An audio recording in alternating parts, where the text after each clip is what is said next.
Bismillah, alhamdulillah, wa salawat ala rasulillahi sallallahu alayhi wa sallam. Assalamu alaikum wa rahmatullahi wa barakatuh. This week's khutbah is on concern and care for the family.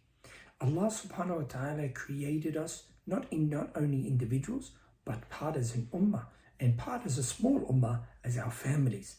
Allah subhanahu wa ta'ala created from us our wives, our children, grandchildren, our lineage. These are gifts from Allah subhanahu wa ta'ala and pleasures of this world. Allah subhanahu wa ta'ala made our lives concerned about our closest relatives, our family unit, and it should be protected and looked after, maintained, and we should look forward to spending time with our families. It's part of our, as life becomes busy, work becomes busy and life pulls you in all directions, we should make sure that we allocate enough time to spend with our spouses and with our children. Especially this khutbah is about our children. As an academic year progresses, we should participate in our children's lives. We should know our children's friends, who they're spending time with, what's happening in school, listening to their ahwal, their karguzari, what's happening in school, listening to the stories of school that you may think, subhanAllah, is not relevant, but if it's relevant to your child, then it's relevant to you also, subhanAllah. And sometimes they need an outlet, a venting. If they can't vent in their most comfortable place or their most safe place, which is their home, then where will they vent? So it's important that we know what's happening in their families, in our families, in our children's lives, and who their friends are. Subhanallah, a very, very important lesson. We see from the Prophet ﷺ how much time he spent with his family, ﷺ, even though he is the final prophet, and he spent so much time with the Sahaba radiallahu anhum and giving da'wah and teaching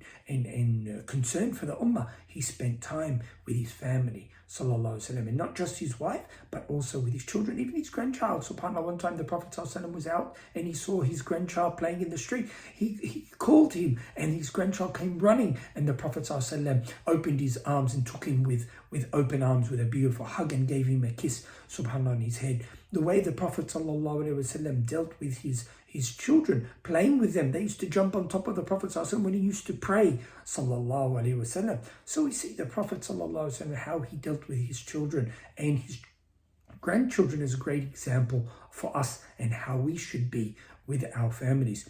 May Allah subhanahu wa ta'ala show us the right way. Subhanallah, it's mentioned one time, subhanallah, that if we don't take the time to listen to our children when they're young and telling us their ahwal, what's happening in their lives, then they won't take the time to listen to us later on when we do have time and we want to spend time with our children and our grandchildren. They won't have time for us. What goes around comes around. It's very, very important that it's intrinsic within the family unit that we spend time together, eating together and spending time at meals together is a great time to share stories and share concerns, and also about future plans. They should be part of the planning of the family. Our wives and our children, we should take their mashura and listen to their advice and ask their opinion about things that are happening within the family unit, so they feel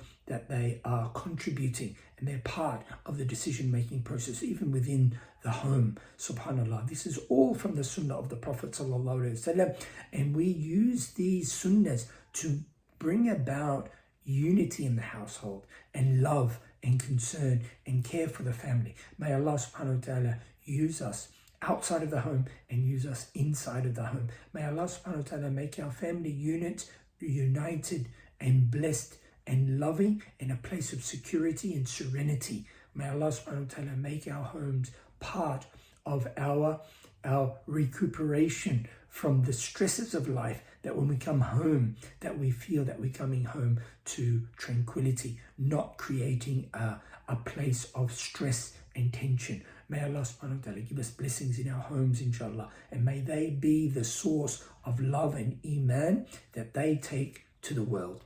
Ameen ya Rabbil Alameen. Assalamu alaikum wa rahmatullahi wa barakatuh.